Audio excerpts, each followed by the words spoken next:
ایک حافظ قرآن لڑکی پر واشنگ مشین میں کپڑے دھونے کی وجہ سے عذاب آ گیا اور اس کی میت کو واشنگ مشین کے ساتھ ہی دفن کرنا پڑا۔ آخر اس معمولی سی بات پر اللہ نے اس پر اتنا دردناک عذاب کیوں نازل کیا؟ جب لوگوں کو اس کی حقیقت کا پتہ چلا تو سب کی چیخیں نکل گئی۔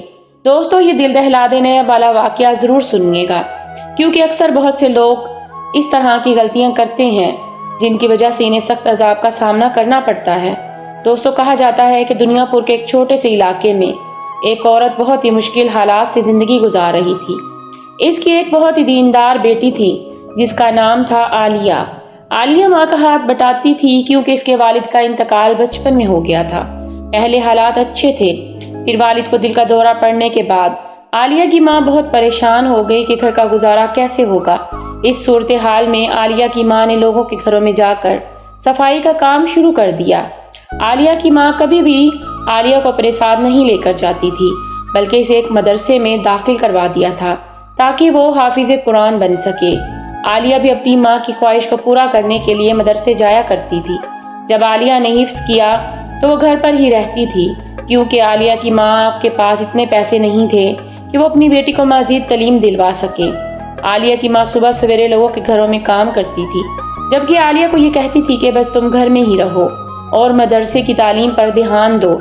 یوں ہی دن گزرتے گئے۔ ایک دن اچانک عالیہ کی ماں لوگوں کے گھروں سے کام کر کے واپس آ رہی تھی۔ راستے میں پتھر سے ٹھوکر لگنے کی وجہ سے وہ زمین پر بہت بری طرح سے پھسل کر گری، جس کی وجہ سے اس کی کمر میں شدید قسم کا جھٹکا لگا۔ اب تو عالیہ کی ماں سے چلنا تو دور کی بات تھی، اٹھ کر بیٹھنا بھی نہیں جاتا تھا۔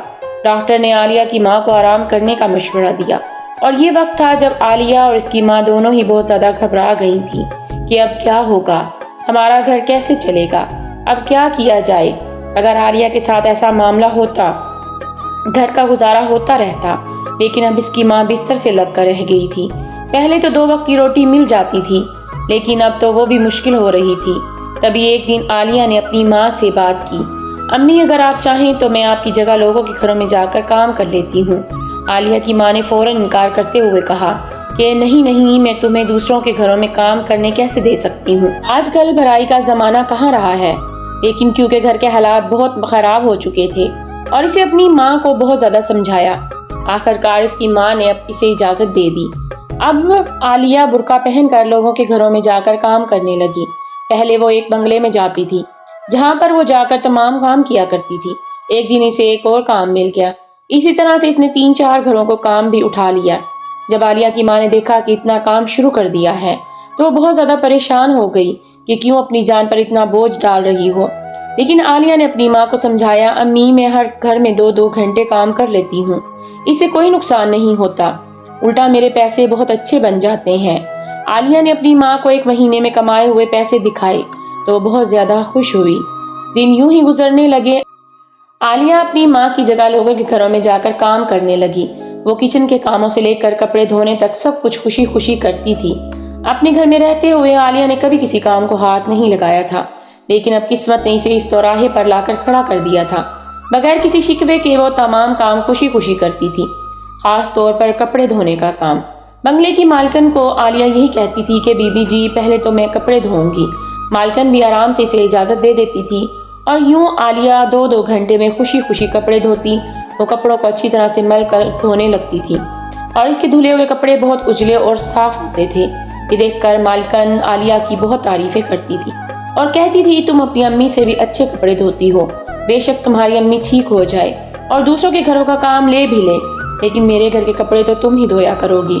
عالیہ اپنی تعریفیں سن کر بہت خوش ہو جایا کرتی تھی۔ عالیہ کی امی نے جو محسوس کیا تھا کہ عالیہ خوشی خوشی لوگوں کے گھروں میں کام کر رہی ہے اور کوئی مسئلہ نہیں ہے، اور مالکن بھی کے ساتھ ٹھیک ہے، تو وہ بھی مطمئن ہو گئی۔ ابھی عالیہ کی ماں اتنی زیادہ ٹھیک نہیں ہوئی تھی کہ وہ گھر سے باہر جا سکے، لیکن عالیہ ہر مہینے کی آخری تاریخ میں ساری تنخواہ اپنی ماں کے ہاتھ پر رکھ دیتی تھی۔ عالیہ کی ماں نے جو اتنے پیسے دیکھے تو حیران رہ گئی اور عالیہ سے کہنے لگی، ارے عالیہ، تم نے تو 5 لوگوں کے گھروں کا کام جا کر کیا ہے، لیکن یہ تنخواہ تو اس کے مقابلے میں بہت زیادہ ہے۔ عالیہ نے اپنی امی کی بات سنی تو اسے تسلی دیتے ہوئے کہنے لگی، امی دراصل بات یہ ہے کہ میں گھر کی صفائی کے علاوہ چھوٹے موٹے کام بھی کر لیتی ہوں، جس کی وجہ سے مالکن بھی خوش ہو جایا کرتی ہے اور مجھے 300-400 اضافی دے دیتی ہے، اس لیے میرے پاس یہ اتنے سارے پیسے آ جاتے ہیں۔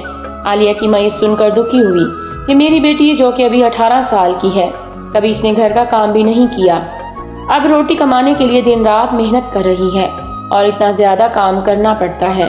لیکن عالیہ کا چہرہ تو بالکل خوشنما نظر آتا تھا کیونکہ اسے اس کام سے محبت ہو چکی تھی۔ یوں ہی عالیہ کی امی نے اپنی بہن کے بیٹے کے ساتھ عالیہ کی منگنی کر دی۔ اب عالیہ اپنے ان پیسوں سے اپنا جہیز بنانے لگی اور تھوڑی ہی مدت میں اس کی تمام ضروری چیزیں خرید کر اس نے اپنا جہیز مکمل کر لیا۔ شادی کی تاریخ بھی رکھ دی گئی تو عالیہ نے اپنے ہونے والے شوہر سے یہ شرط رکھی تھی کہ میں اپنی امی کو بھی اپنے ساتھ لے کر آؤں گی۔ یہ بات سن کر عالیہ کا شوہر بولا کہ ٹھیک ہے، مجھے خالہ کے یہاں پر آ کر رہنے پر کوئی اعتراض نہیں، کیونکہ عالیہ کا شوہر اس کا کزن بھی تھا اور ویسے بھی عالیہ کے شوہر کی ماں کا بہت پہلے سے انتقال ہو چکا تھا، وہ بھی گھر میں اکیلا ہی رہتا تھا، اس لیے اسے کوئی اعتراض نہیں ہوا۔ عالیہ کی امی نے اپنی بیٹی کو سمجھایا کہ بیٹی یہ کیسی باتیں کر رہی ہو، کسی بھی بیٹی کی ماں اس کے ساتھ جا کر سسرال میں نہیں رہتی، میں بھی تمہارے ساتھ نہیں جاؤں گی۔ لیکن عالیہ نے ضد کر لی تھی کہ میں بھی شادی تب تک نہیں کروں گی جب تک آپ میرے ساتھ میری سسرال نہیں آئیں گے۔ آخر عالیہ کی امی کو اس کی ضد ماننی پڑی اور یہ عالیہ کی شادی کے بعد عالیہ کے ساتھ ہی رہنے لگی۔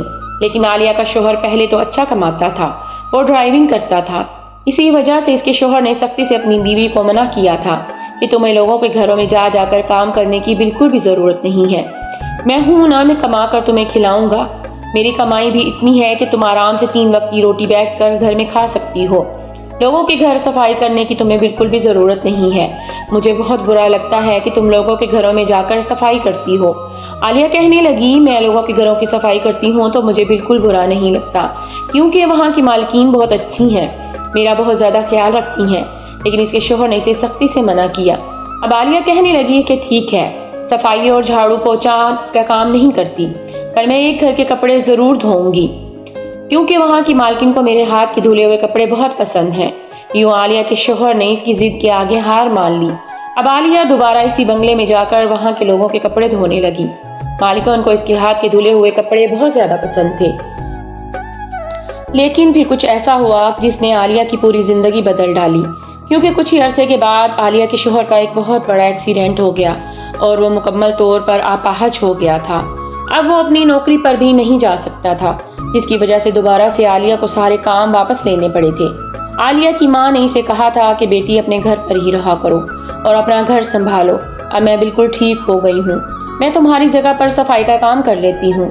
لیکن اس نے اپنی ماں کو سختی سے منع کیا اور کہنے لگی کہ امی پہلے کی بات اور تھی، اب آپ صفائی کا کام بالکل نہیں کر سکتی، اب آپ میری ذمہ داری ہیں، میرے گھر پر رہتی ہیں۔ کچھ دنوں کے بعد عالیہ کو پتہ چلا کہ وہ ماں بننے والی ہے، تو عالیہ کی ماں نے پہلے تو عالیہ کو منع کر دیا کہ تم گھر پر آرام کرو۔ یوں عالیہ کی ماں دوبارہ سے کام کرنے لگی تھی، پر جیسے ہی مہینے کے آخر میں عالیہ کی ماں کو تنخواہ ملی تو اس کی ماں کی تنخواہ انم کی تنخواہ کے مقابلے میں بہت ہی کم تھی۔ عالیہ کی ماں بھی چونک اٹھی کیونکہ اس نے بھی وہی سارے کام کیے تھے جو عالیہ کیا کرتی تھی، پھر پیسوں میں اتنا فرق کیوں پڑا تھا؟ لیکن اگلے مہینے عالیہ نے فیصلہ کیا تھا کہ وہ ایسی حالت میں بھی کام کرنے کے لیے جایا کرے گی، اور پھر ایسا ہی ہوا۔ عالیہ ایسی حالت میں بھی لوگوں کے گھروں میں کام کرنے لگی۔ چند ماہ کے بعد ہی اس نے ایک بہت ہی پیارے سے بچے کو پیدا کیا تھا، اور جیسے ہی بچہ اس دنیا میں آیا تو اس کے آنے کے بعد عالیہ کے گھر والوں کو ایک اور آزمائش نے آ گھیرا۔ عالیہ اپنے بچے کو چھوڑ کر کام پر چلی جایا کرتی تھی۔ عالیہ کی ماں اپنے نواسے کو سنبھالتی تھی جبکہ اس کی بیٹی تھکی ہاری واپس آتی تھی۔ عالیہ کی ماں اپنی بیٹی کے اس طرح محنت کرنے پر کافی دکھی ہوتی تھی۔ میری بیٹی کتنی محنت کرتی ہے، یا اللہ کرے کہ اس کی قسمت کھل جائے اور اسے اتنا ملے کہ اسے یوں لوگوں کے گھروں میں کام نہ کرنا پڑے۔ عالیہ کی امی سے دعائیں دیتی رہتی تھی، لیکن شاید قدرت کو کچھ اور ہی قبول تھا، کیونکہ ایک روز اچانک ہی عالیہ کے گھر میں ایک چھوٹا بچہ دوڑتا ہوا آیا۔ اس نے عالیہ کی ماں اور اس کے شوہر کو یہ خبر دی کہ عالیہ کی موت واقع ہو چکی ہے۔ یہ خبر سنتے ساتھ ہی عالیہ کی ماں بے ہوش ہو گئی، جبکہ عالیہ کا شوہر تو صدمے سے دوچار ہو گیا تھا۔ اسے تو یقین ہی نہیں آ رہا تھا۔ کچھ ہی دیر کے بعد عالیہ کی ماں کو ہوش آیا تو اس نے دیکھا کہ سامنے بہت زیادہ لوگ جمع تھے۔ اس کے گھر میں محلے والے آ چکے تھے۔ عالیہ کی ماں نے لوگوں سے چیخ چیخ کر پوچھا کہ بتاؤ میری بیٹی کی میت کہاں ہے، میری بیٹی کو یہاں کیوں نہیں لایا گیا؟ عالیہ کی ماں کی باتیں سن کر ہر کوئی ایک دوسرے کا منہ دیکھنے لگا تھا، ہر کوئی توبہ استغفار کر رہا تھا۔ اور یہی سوچ رہا تھا کہ آخر اس بیچاری ماں کو کیسے بتائیں کہ اس کی بیٹی کے ساتھ کیا ہوا ہے، جب اتنی ہی دیر میں اس گھر کی مالکن بھی آ گئی، جس کے گھر میں عالیہ کام کیا کرتی تھی اور جس کے گھر میں عالیہ کی موت واقع ہوئی تھی۔ اس نے آ کر فوری عالیہ کی ماں کو بتایا کہ عالیہ کو واشنگ مشین سے کرنٹ لگنے کی وجہ سے اس کی موت ہوئی ہے، جس کی وجہ سے اس کی میت واشنگ مشین کے ساتھ بالکل چپک گئی ہے اور وہ اس سے الگ ہونے کا نام نہیں لے رہی ہے۔ یہ خبر سنی تو سب لوگوں کے رونگٹے کھڑے ہو گئے۔ ہر کوئی یہی سوچ رہا تھا کہ آخر ایسا کیسے ہو سکتا ہے، کسی کو بھی سمجھ نہیں آ رہی تھی۔ تب ایک برقعے والی عورت سامنے آئی اور اس نے سب کو چلا کر بتایا کہ لگتا ہے وہ لڑکی گناہ گار تھی، تبھی تو اس کی میت ابھی تک واشنگ مشین کے ساتھ چپکی ہوئی ہے اور الگ ہونے کا نام نہیں لے رہی۔ اس کی یہ بات سن کر عالیہ کی ماں نے بھی تڑپ اٹھی اور کہنے لگی، نہیں، میری بیٹی بالکل بھی گناہ گار نہیں ہے، اس نے کوئی گناہ نہیں کیا۔ ارے وہ تو حافظ قرآن تھی، لیکن اس کے ساتھ یہ سب کچھ کیسے ہو سکتا ہے؟ ضرور کوئی اور بات ہوگی۔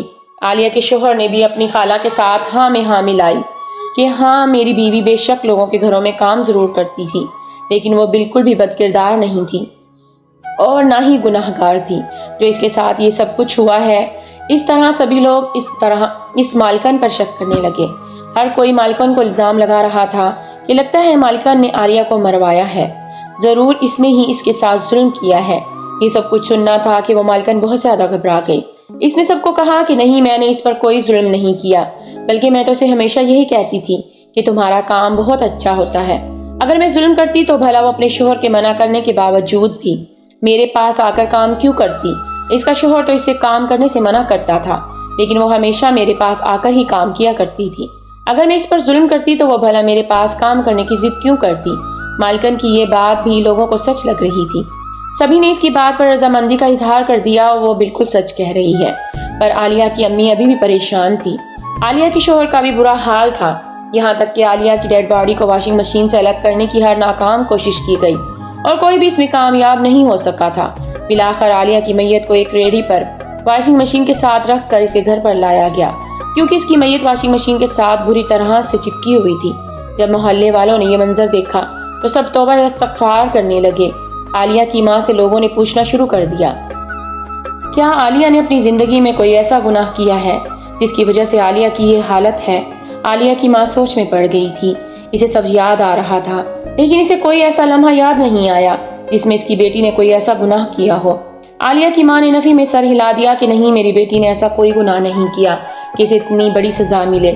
اب ہر کوئی گہری سوچ میں گم ہو گیا تھا کہ آخر کیا نتیجہ نکالا جائے گا۔ عالیہ کا شوہر بھی اپنے سر گھٹنوں میں دیے بیٹھا تھا۔ سب لوگ چلے گئے تھے، یہاں تک کہ مالکن نے اپنے گھر کی لانڈری والی جگہ بھی اچھی سے تشخیص کروا لی تھی، لیکن ایسا کوئی سراغ نہ مل سکا جس سے یہ پتہ چل سکے کہ آخر عالیہ کی موت کیسے واقع ہوئی ہے۔ عالیہ کی موت کو اب تقریباً 2 دن گزر چکے تھے اور 2 دن ہی گزرنے کے بعد اس کے جسم سے بہت ہی گندی قسم کی بدبو آنے لگی تھی کہ لوگ بھی برداشت نہیں کر پا رہے تھے۔ سب کا یہی کہنا تھا کہ بہتر یہی ہے کہ اسے واشنگ مشین کے ساتھ ہی دفن کر دیا جائے، میت کو اس سے الگ ہونے کا انتظار نہ کیا جائے۔ عالیہ کی امی بہت زیادہ پریشان ہو گئی تھی۔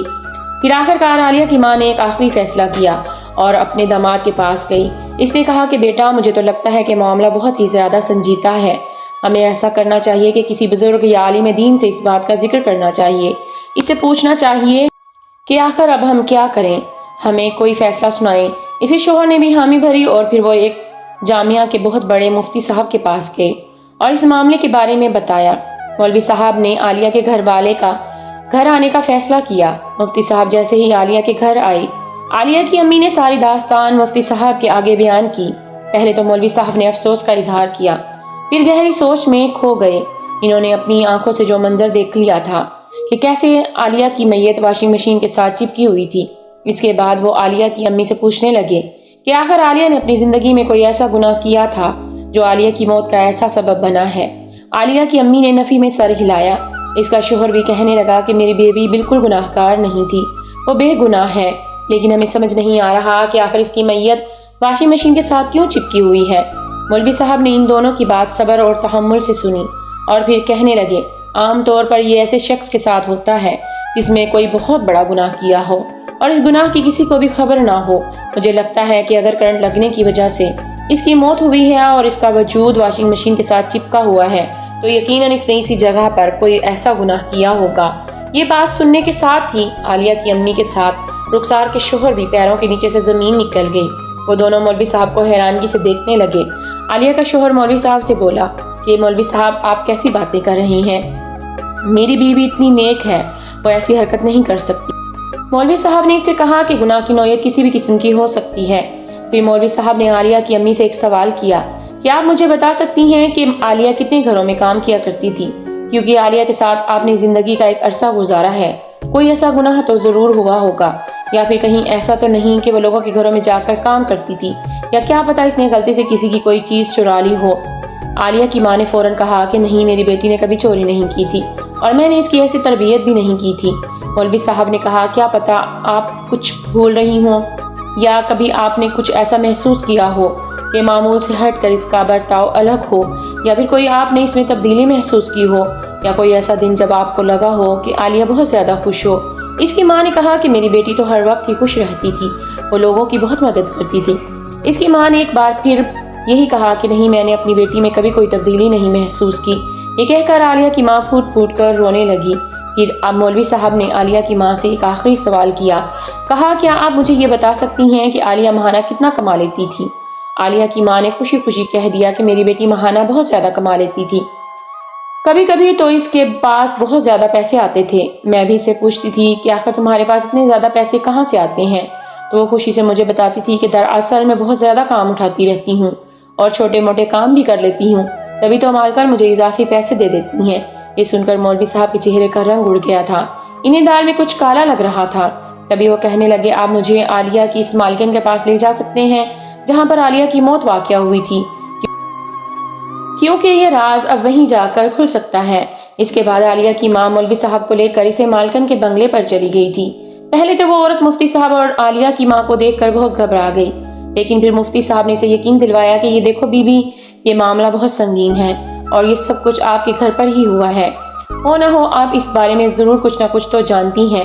میں آپ سے یہی درخواست کروں گا کہ آپ کو جو کچھ بھی معلوم ہے یا جو آپ جانتی ہیں اس معاملے کے متعلق، خدا کے لیے بتا دیجئے تاکہ ان کی بیٹی کو قبر کی مٹی نصیب ہو سکے۔ اس پر عالیہ کی مالکہ نے ایک ٹھنڈی آہ بھری اور پھر مفتی صاحب اور عالیہ کی ماں کو سب کچھ بتا دیا۔ وہ کہنے لگی جب عالیہ کی موت کا میں نے اس کے گھر پر جا کر بتایا تو گاؤں والے مجھ پر ہی شک کر رہے تھے۔ میں سب کچھ سچ بتانا چاہتی تھی لیکن میں ڈر گئی تھی کہ کہیں لوگ مجھے ہی اس کا قصوروار نہ ٹھہرا دیں۔ عالیہ کافی سالوں سے میرے گھر پر کام کر رہی تھی، مجھے اس کا کام بہت پسند تھا۔ وہ کپڑے بہت اچھے دھوتی تھی، لیکن مجھے یہ نہیں پتا تھا کہ وہ کپڑے محض ایک لالچ کی وجہ سے دھو رہی تھی۔ جس دن عالیہ کی موت ہوئی اس سے کچھ وقت پہلے عالیہ نے مشین میں کپڑے دھونا شروع کیے تھے۔ میرے کمرے میں کچھ کپڑے دھونے والے رکھتے تھے، اس لیے میں وہ کپڑے دینے کے لیے عالیہ کے پاس گئی، لیکن میں نے دیکھا کہ عالیہ چوروں کی طرح سے کپڑوں کی تلاشی لے رہی تھی، ادھر ادھر منہ کرتے ہوئے کپڑوں میں کچھ ٹٹول رہی تھی، کپڑوں کی جیبوں میں ہاتھ ڈال کر دیکھ رہی تھی کہ شاید کوئی چیز ڈھونڈنا چاہتی تھی۔ یہ دیکھ کر میں وہیں پر چھپ کر سب کچھ دیکھنے لگی۔ اتنے میں میں نے دیکھا کہ میرے شوہر کے کوٹ کی جیب میں سے 1000 روپے کا نوٹ نکلا ہے، جسے دیکھ کر عالیہ کی آنکھوں میں چمک آ گئی تھی۔ اس نے جلدی سے دوپٹے کے پلوں سے اس نوٹ کو باندھ لیا، پھر دوسرے کپڑوں کو ٹٹولنے لگی۔ ایسا کرتے کراتے اس نے سب کپڑے ٹٹول دیے۔ کسی میں سے 500 کا نوٹ نکلا، کسی میں سے 100 کا نوٹ نکلا۔ اسے پیسے مل رہے تھے کیونکہ میری عادت نہیں تھی کہ میں کپڑوں کو چیک کر کے دھونے کے لیے ڈالوں، اسی لیے اکثر میرے شوہر اور میرے بیٹے کے کپڑوں کی جیبوں میں پیسے رہ جاتے تھے۔ کئی دفعہ تو میرے شوہر نے مجھے اس بارے میں بتایا تھا کہ میرے فلاں کپڑوں میں اتنے پیسے چھوٹ گئے تھے، کیا تمہیں ملے؟ تو میں ان کی باتوں کو اتنا سیریس نہیں لیتی تھی اور نظر انداز کر دیا کرتی تھی، کیونکہ ہمارے پاس اللہ کا دیا بہت کچھ ہے، ہمارے لیے یہ معمولی سی چیزیں ہیں۔ لیکن جب اس دن میں نے عالیہ کو ایسی حرکت کرتے ہوئے دیکھا تو مجھے شدید قسم کا جھٹکا لگا۔ واللہ عالم، خدا جانتا ہے کہ میں اس پر کسی قسم کی کوئی زور زبردستی یا تشدد نہیں کیا تھا۔ میں بس اس کے پاس گئی اور اسے وہ کپڑے تھما دیے اور میں نے کہا کہ عالیہ، اگر تمہیں پیسے چاہیے تھے تو مجھ سے لیس مانگ لیتی، میں نے تمہیں کبھی فرق نہیں کیا۔ جو تمہارے گھر پر بنتا تھا، جو ہمارے گھر پر بنتا تھا، وہ تمہارے اور تمہارے بچوں کے لیے بھی میں دیتی تھی۔ کپڑے، جوتے، پیسے، سب کچھ میں نے تمہیں دیے، پھر تم نے ایسی حرکت کیوں کی؟ مجھے اس کی ان پیسوں سے کوئی اعتراض نہیں تھا، میں نے تو اسے وہ پیسے لیے بھی نہیں تھے، مجھے تو صرف اس کی ایمانداری پر دکھ ہوا تھا کہ میں یہ دیکھ کر کہ جیسے ہی اپنے کمرے کی طرف مڑی، ایک زوردار چیخ کی آواز مجھے سنائی دی۔ وہ عالیہ کی چیخ تھی۔ میں دوڑتی ہوئی گئی تو دیکھا کہ عالیہ مشین کے ساتھ بری طرح سے چپکی ہوئی تھی، شاید اسے شدید قسم کا جھٹکا لگا تھا۔ میں نے گھر میں موجود باقی نوکروں کو بھی بلایا۔